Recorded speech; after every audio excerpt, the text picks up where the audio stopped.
আসসালামু আলাইকুম ওয়া রাহমাতুল্লাহ। ইফতার সামনে রেখে দোয়াটি একবার পড়ুন, মৃত্যুর সঙ্গে সঙ্গে জান্নাত পেয়ে যাবেন ইনশাআল্লাহ। প্রিয় দর্শক, মাহে রমজান মাস আমাদের মধ্য থেকে বিদায় নিচ্ছে।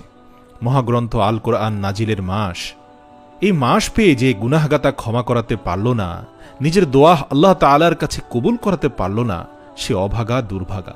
এ ব্যাপারে রাসূল সাল্লাল্লাহু আলাইহি সাল্লামও মসজিদের মিম্বারে এক ধাপ উঠে আমিন বলেছেন, যার কারণে মাহে রমজানে আপনাকে অবশ্যই আল্লাহর দরবারে ক্ষমা চাইতে হবে। আল্লাহ তাআলা ওয়াদা দিয়েছেন অবশ্যই তিনি ক্ষমা করবেন এবং বান্দার মনের সকল নেক মাকসেদ পূরণ করবেন। প্রিয় দর্শক, রোজা রাখার পর যে খাবার দ্বারা এর সমাপ্তি হয় সেটাকে ইফতার বলা হয়। ইফতারে রয়েছে বিশেষ গুরুত্ব ও ফজিলত। রোজা শেষে রাসূল সাল্লাল্লাহু আলাইহি সাল্লাম ইফতার করতেন, সেই সাথে সাহাবায়ে কেরামগণও ইফতার করেছেন। আল-কামা ইবনে সুফিয়ান ইবনে আবদুল্লাহ সাফাফি তার স্বীয় পিতা থেকে বর্ণনা করেন, আমরা প্রতিনিধি দলের সঙ্গে রাসূল সাল্লাল্লাহু আলাইহি সাল্লামের সাক্ষাতের জন্য আসতাম।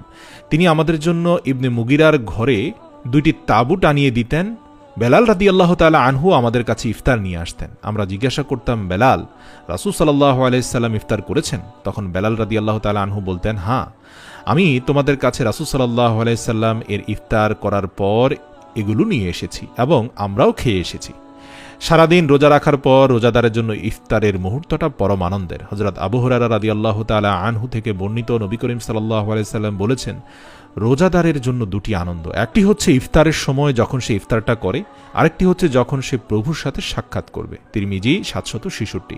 ইফতারের সময় যে দোয়াটি পড়বেন তা হলো, ইফতারের সময় ইস্তেগফার পড়বেন। ইফতারের সময় হওয়ার সঙ্গে সঙ্গে রাসূল সাল্লাল্লাহু আলাইহি সাল্লাম বলেছেন, যখন রাত দৃশ্যমান হবে অর্থাৎ সূর্য বের হওয়ার স্থান থেকে চলে আসে এবং দিন সূর্য অস্ত যাওয়ার স্থান থেকে চলে যায় এবং সূর্য ডুবে যায়, তখন রোজাদার রোজা খুলে ফেলবে। দ্রুত ইফতার করা সুন্নাত। রাসূল সাল্লাল্লাহু আলাইহি সাল্লাম বলেছেন, যতদিন লোকেরা দ্রুত ইফতার করবে ততদিন দিন বিজয়ী থাকবে, কেননা ইয়াহুদি ও খ্রিস্টানদের বিলম্বে ইফতার করার অভ্যেস আছে। আল্লাহ পাক রব্বুল আলামিন ইফতারের পূর্বের সময়টাকে বান্দার জন্য একটা নেয়ামত স্বরূপ নাজিল করেছেন।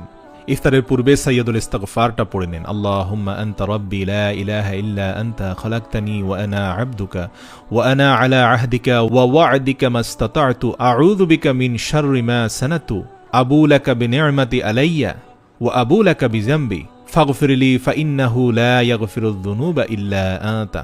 অর্থ, হে আল্লাহ, একমাত্র আপনিই আমাদের প্রতিপালক, আপনি ব্যতীত আর কোনো উপাস্য নেই, আপনি আমার স্রষ্টা এবং আমি আপনার দাস। আমি আপনার সঙ্গে কৃত ওয়াদা ও অঙ্গীকারের উপর সাধ্য অনুযায়ী অটল ও অবিচল আছি। আমি আমার কৃতকর্মের সব অনিষ্ট হতে আপনার কাছে আশ্রয় প্রার্থনা করছি। আমার উত্তর আপনার দানকৃত সব নেয়ামত স্বীকার করছি। আমি আমার সব গুনাহ স্বীকার করছি, অতএব আপনি আমাকে ক্ষমা করুন, কেননা আপনি ছাড়া আর কেউ গুনাহ ক্ষমা করতে পারবে না।